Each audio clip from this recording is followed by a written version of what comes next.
Thank you for joining me again this week. This week we find ourselves at St. Paul's historic Union Depot.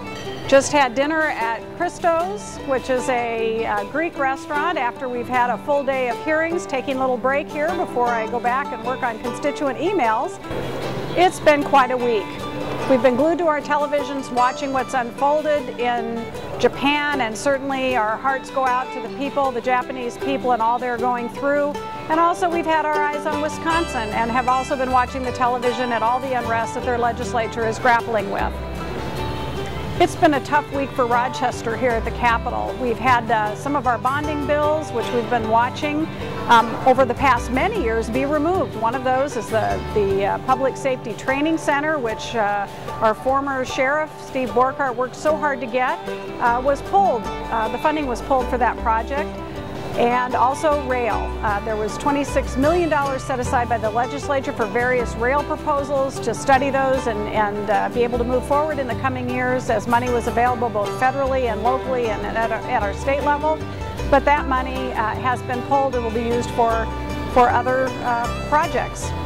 Also, we've had a voucher for public education plan that has been moving through the legislature, much to some of ours consternation. Another time I've seen Rochester's name in the headlines has been with regard to the GOP tax bill, and that's been working its way through the process this past week, and we seem to be coming out on the better end of that deal.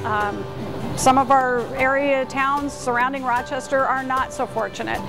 Local government aid is a formula that the state has had in law for many years now, which helps cities who do not have a strong tax base to be able to fund their core infrastructure in the cities. It's what helps our cities be able to manage a budget that includes police officers, fire, our road construction, filling those potholes that we're all starting to see on the road, and also snow removal, many of the other basic infrastructure, sewer, water, and the like that each city relies on.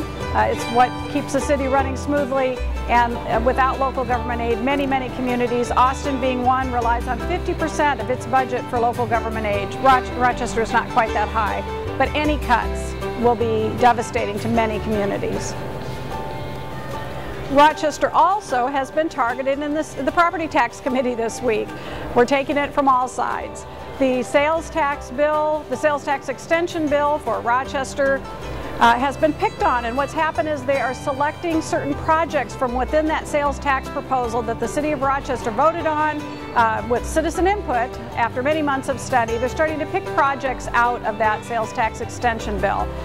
Ultimately, that bill, of course, goes to the voters, and you'll get to decide whether you want that sales tax extension, and we certainly hope between now and the end of session those projects can be added back so that Rochester citizens have the choice to decide what's best for our community and not Minnesota legislators.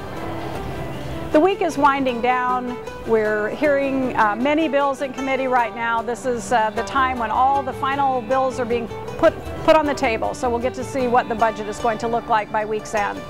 Health and Human Services, K-12, and Higher Ed are the committees I serve on. They've been working hard.